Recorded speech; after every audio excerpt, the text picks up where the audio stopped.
വിശ്വാസികളെ, വെള്ളിയാഴ്ച രാവും പകലും വിശ്വാസിനികൾ ചെയ്യേണ്ട ഏറ്റവും പ്രഗത്ഭമായ അമലാണ് പരിശുദ്ധ റസൂൽ സ്വല്ലല്ലാഹു അലൈഹി വസല്ലം തങ്ങളുടെ മേൽ സ്വലാത്ത് ധാരാളം ചൊല്ലുക എന്ന് പറയുന്നത്.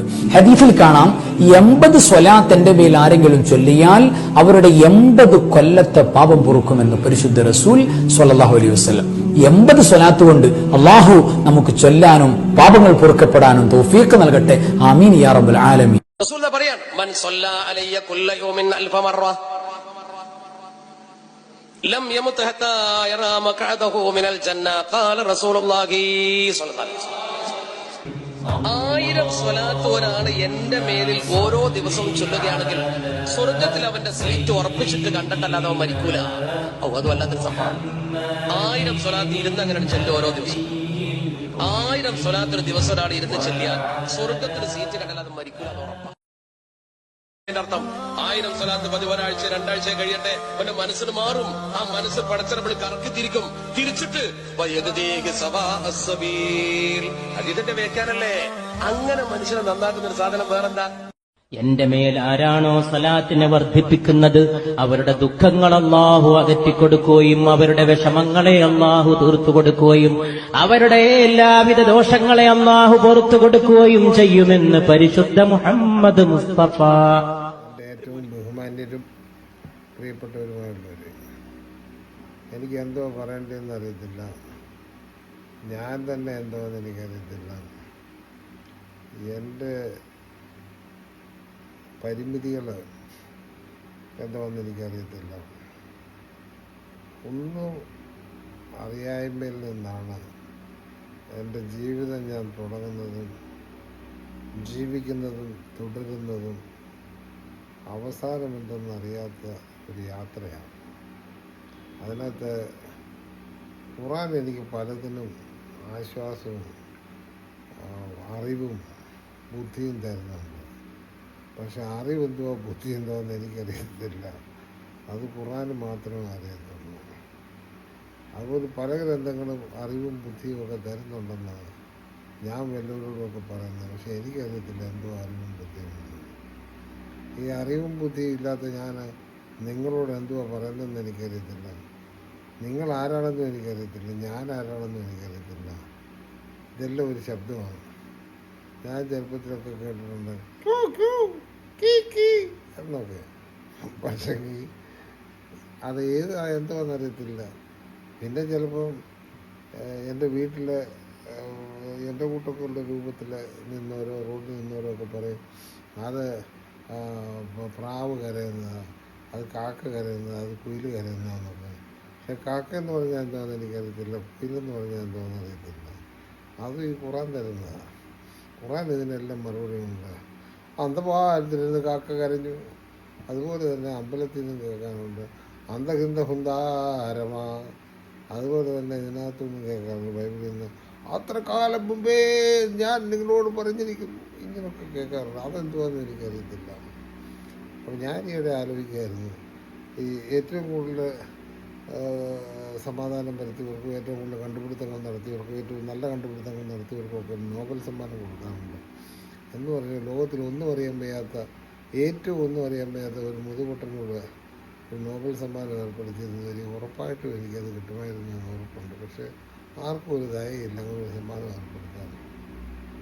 ഇതിൻ്റെ എല്ലാം ഇടയിൽ കിടന്നുകൊണ്ട് ഞെരുങ്ങി കിടന്നുകൊണ്ട് സലാഹു അല്ല ഉള്ളാഹു പറയുകയാണ്, നിങ്ങൾക്ക് എന്ത് വേണോ നിങ്ങൾ ഇത്ര ആയത്ത് ചൊല്ലുവോ ഏതാണ്ടൊക്കെ പറയുന്നുണ്ട്. അതും എന്തോന്ന് എനിക്കറിയത്തില്ല. ഈ മുതുപൊട്ടനെ സഹിക്കുവാൻ നിങ്ങൾ തയ്യാറാകുന്ന ഓർത്ത് ഞാനതിനെ സ്തോത്രമോ ഹല്ലേലൂയയോ അല്ലാഹു അക്ബറോ എന്ത് വേണമെന്ന് വിളിക്കാൻ എനിക്കറിയത്തില്ല. അതൊക്കെ നിങ്ങൾ പഠിച്ചോളൂ, നിങ്ങൾക്കറിയാവുന്ന പോലെ വിളിക്കാനാണ്. നമ്മൾ ഏറ്റവും അറിയായിട്ട് എനിക്ക് ആകെ അറിയാവുന്നത് എനിക്കൊന്നും അറിയത്തില്ലെന്നുള്ളൊരു സത്യമാണ്. അതാണ് പരമമായ യാഥാർത്ഥ്യം. ആ സത്യം മനസ്സിലാക്കാൻ എത്രയോ വൈകിപ്പോയി. ഞാൻ ജനിച്ച് വീടിന് ഉടനെ ഞാൻ കരയുമായിരുന്നെന്നാണ് പറയുന്നത്. അപ്പോൾ അന്ന് ഞാൻ മനസ്സിൽ വിചാരിച്ചിരുന്നത് എൻ്റെ അത്രയും ഉച്ചത്തിൽ ശബ്ദം ഉണ്ടാക്കാൻ കഴിയാവുന്ന ഒരു സാധനവും ഇല്ലെന്നും, ഞാൻ ശബ്ദം ഉണ്ടാക്കിയാൽ ഉടൻ ഞാൻ എന്തിനാണ് ശബ്ദം ഉണ്ടാക്കിയെന്ന് തിരിച്ചറിയാവുന്ന ആളുകളുണ്ടെന്നും അല്ലെ ആളുകളോ ഏതാണ്ട് ഉണ്ടെന്നും അവർ കൊണ്ടുവന്ന് എൻ്റെ ആവശ്യം നിറവേറ്റുമെന്നും ആ സമയത്ത് ഞാൻ നിശബ്ദനാകുമെന്നും വീണ്ടും എനിക്ക് അതേ ആവശ്യം വരുമ്പോൾ ഞാൻ ശബ്ദം ഉണ്ടാക്കുമെന്നും ഇങ്ങനെയൊക്കെയാണ് ഞാൻ ധരിച്ചു വെച്ചിട്ടുണ്ട്. കുറേ കൂടെ കഴിഞ്ഞപ്പോൾ ഞാൻ അതേ ശബ്ദം ഉണ്ടാക്കിയപ്പോൾ ആരും വരുന്നില്ല എൻ്റെ ആവശ്യം നിറവേറ്റാൻ, ഞാൻ തന്നെ നിറവേറ്റേണ്ടി വരും. അപ്പോൾ ആവശ്യം നിറവേറ്റാൻ വരുന്നവരെ ചിലർ പറയും അടുത്തേക്ക് അത് അമ്മയാണെന്ന് പറയും, ചിലർ പറയും അപ്പനാണെന്ന് പറയും, ചിലർ പറയും അപ്പൻ്റെ അനിയനാണെന്ന് പറയും, ചിലർ പറയും തന്തയാണെന്ന് പറയും, പല പേരോട് പറയും. ഇതൊന്നും എനിക്ക് അന്നറിയത്തില്ല. അന്ന് എനിക്കറിയാവുന്ന എന്നെ മാത്രമാണെന്നാണ് ഞാൻ വിചാരിച്ചത്. പക്ഷേ എനിക്കിപ്പം മനസ്സിലായി അന്ന് എനിക്ക് എന്നെയും അറിയത്തില്ല. അതേ ശബ്ദം കാലം കഴിയുന്നതോടെ ഞാൻ പുറപ്പെടുവിച്ചുകൊണ്ടിരുന്നാൽ ആർക്കും മനസ്സിലാകുന്നുമില്ല. അപ്പോൾ എന്താണ് സ്ഥായിയായിട്ടുള്ളത്, അതാണ് നമുക്ക് മനസ്സിലാകാത്തത്. സ്ഥായിയായിട്ടുള്ളത് എന്തുവാണെന്നുള്ളത് സ്ഥായി അല്ലാത്ത ഞാനെങ്ങനെ അറിയുന്നത്? ഞാൻ സ്ഥായി അല്ലല്ലോ, ഞാൻ സ്ഥാനത്തല്ലല്ലോ, ഞാൻ ഇന്നിരിക്കുന്ന സ്ഥാനമല്ലല്ലോ നാളെ. അപ്പം ഞാൻ ഇന്നലെ ഇരുന്ന സ്ഥാനം അസ്ഥാനത്തായി, ഇന്ന് ഞാൻ വേറൊരു സ്ഥാനത്താകുന്നു. ഇങ്ങനെ പോകുന്ന ഇതിനെക്കുറിച്ചാണ് പണ്ടാരോ പറഞ്ഞെന്നാണ് പറയുന്നത്, മായയാണ്. മായ എന്ന് പറഞ്ഞാൽ എനിക്കിവിടെ അറിയാവുന്ന ഒരു സ്ത്രീയുണ്ട്, അവരിപ്പോഴും ജീവനോടൊപ്പുണ്ട്. അത് മായ എന്ന് പറഞ്ഞാൽ അപ്പം ജീവനുള്ളതാണോ മായ എനിക്കതറിയത്തില്ല. അവരുടെ പേരൻസ് എന്ന് പറഞ്ഞാൽ എന്തോന്ന് എനിക്കറിയത്തില്ല. അവർ മായ എന്നതിന് പേരിട്ടുണ്ട്. അത് മായയാണോ? മായയുടെ യഥാർത്ഥ അർത്ഥം എന്തുവാ? അർത്ഥമെന്ന് പറഞ്ഞാൽ എന്തുവാന്നുള്ളത് എനിക്കറിയത്തില്ല. അപ്പം ഇങ്ങനെ ഞാൻ ആലോചിച്ച് നോക്കിയുണ്ടേ ഒന്നും അറിയാൻ വയ്യാത്ത ലോകത്തിലെ ഏറ്റവും അറിവില്ലാത്ത ഒരാളാണ് ഞാൻ. അപ്പോഴേ നമുക്ക് ഈ ഖുറാനെ തന്നെ നമുക്ക് ആശ്രയിക്കാം. മുഹമ്മദ് നബിയാണ് നമ്മുടെ ആശ്രയം. അദ്ദേഹമാണ് ഇതെല്ലാ വഴികളും നമുക്ക് പറഞ്ഞു തന്നിട്ടുള്ളത്. എന്ത് വേണമെങ്കിലും നമ്മൾ അള്ളാഹുവിനോട് പറഞ്ഞിട്ട് നമുക്ക് ചെയ്യാം. അദ്ദേഹം അങ്ങനെ ചെയ്ത് കാണിച്ചിട്ടുണ്ട്. നാളെ 6 വയസ്സുള്ള ഒരു കുഞ്ഞിനെ കല്യാണം കഴിക്കണേ അള്ളാഹുവിനോട് പറഞ്ഞാൽ ഉടൻ തന്നെ ഒരു ആയത്ത് വരും, ഓം ക്രീം, അപ്പോഴത്തേന് അത് കഴിഞ്ഞു, ആ പ്രശ്നം തീർന്നു. ഇങ്ങനെ നമുക്ക് അനേക കാര്യങ്ങളുള്ളതുണ്ട്. നമുക്ക് മുഹമ്മദ് നബിയെ നമിക്കാമെന്ന് ഞാൻ പറയാനൊക്കത്തില്ല. ഉടനെ വേറെ ഒരു വിഭാഗം എടുത്ത് പറയും നമിക്കുന്നതൊക്കെ ഞങ്ങളാണ്, നബിക്ക് നമൊന്നുമില്ല എന്ന് എന്നെ അടിക്കാൻ വരും. എന്നാൽ അങ്ങനെ വണങ്ങാമെന്ന് പറഞ്ഞാൽ പറയും വണങ്ങുന്നൊന്നും അതല്ല, അദ്ദേഹത്തെ അല്ല, വേറെയാണ് വണക്കം.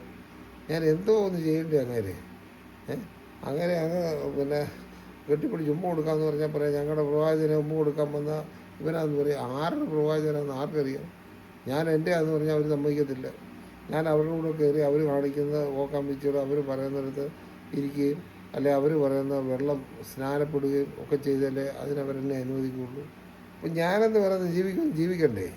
നിങ്ങളെല്ലാം കൂടിയാന്നോ ഈ കാര്യങ്ങളെല്ലാം തീരുമാനിക്കുക? നിങ്ങൾ പറയുന്ന പോലെ ചെയ്യാനുള്ള അടിമയാന്നോ ഞാൻ? എന്നെ നിങ്ങൾക്ക് അടിമയാക്കിയതാരാ? ഒന്നും അറിയാത്ത ഞാൻ തന്നെ എങ്ങനെ അടിമയാക്കുന്നത്? അടിമ എന്നുള്ള വാക്ക് ഞാൻ എങ്ങനെ പഠിച്ചത്? നിങ്ങളെല്ലാം കൂടി എന്നെ ഊര് കുട്ടിക്കാതെ നിന്നപ്പോൾ ഞാൻ പറഞ്ഞാണ് ഞാൻ അടിമയാകുന്നത്. ഈ അടിമയ്ക്കകത്തുള്ള സുഖം എന്തുവാ, അടിമയ്ക്കകത്തുള്ള നേട്ടം എന്തുവാ, ഇതൊന്നും എനിക്കറിയത്തില്ല. അവിടെ പ്രിയമുള്ളവരെ ഞാൻ വിളിക്കുമ്പോൾ എന്നെ തന്നെ വിളിക്കുന്നത്. എന്നിലെ ഓരോ ഭാവഭേദങ്ങൾ നിങ്ങളിലൊക്കെ ഉണ്ടെന്ന് വരും. അതുകൊണ്ടാണ് നിങ്ങളെനിക്ക് പ്രിയരാകുന്നത്. എൻ്റെ ഭാവഭേദങ്ങളനുസരിച്ച് നിങ്ങളിൽ ഭാവഭേദങ്ങളില്ലെന്നവർ ഞാനെങ്ങനെ പ്രിയരെന്ന് വിളിക്കുന്നത്? പ്രിയരെന്ന് പറഞ്ഞാൽ നിങ്ങൾക്ക് എങ്ങനെ മനസ്സിലാകുന്നത്? അതെന്തോ പ്രിയപ്പെട്ടതാണ്. ലോകത്തിൽ നമ്മൾ ഓർക്കേണ്ട വലിയൊരു കാര്യമാണ്, നമ്മളെല്ലാം ഇവിടെ ഒരു നിഴലായിട്ട് നടക്കുന്നു എന്ന് പറയാം. പക്ഷെ അങ്ങനെ പൊരുളിവിടാ, നമ്മളെല്ലാം ഷാഡോ ആന്ന് പറഞ്ഞാൽ അവിടുത്തെ ആ ഷാഡോയ്ക്ക് മുമ്പിലുള്ള ആ പൊരുളെന്ത് ചെയ്യും? അപ്പം ഒന്നിട്ട് ചിലർ പറയും പരമ്പൊരുൾ എന്നൊക്കെ പറയും. പറഞ്ഞാൽ അത് ഞാനിപ്പം പറയാമെന്ന് വരും പറയും. നീനൊക്കെ എന്നാടാ അത് പറയാനുള്ള അവകാശം?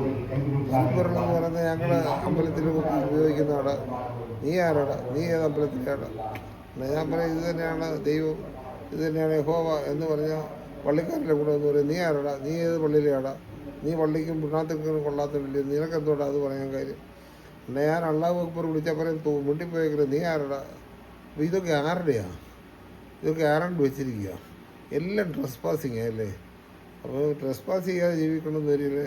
എന്നെപ്പോലെ വിവരം ഇല്ലാത്തവനായ നിങ്ങളെല്ലാം കൂടെ വന്ന് ഓരോന്ന് ആരോപിച്ച് എന്നെ ഓരോ സമയത്തും ഇല്ലായ്മ ചെയ്യും. അപ്പോൾ അതിനകത്തു നിന്നെല്ലാം ഒരു മുക്തി എന്ന് എനിക്ക് പറയാനൊക്കത്തില്ല. അപ്പോഴത്തേനും ഒരു സ്വാമിമാരുടെ മുക്തി, നീ ആരുടെ മുക്തി പറയാൻ എന്ന് കൊണ്ടടിക്കാൻ വരും. ഞാൻ ഈ അടിയെല്ലാം കൊണ്ട് എത്ര നാൾ ഇങ്ങനെ മുന്നോട്ട് പോകും?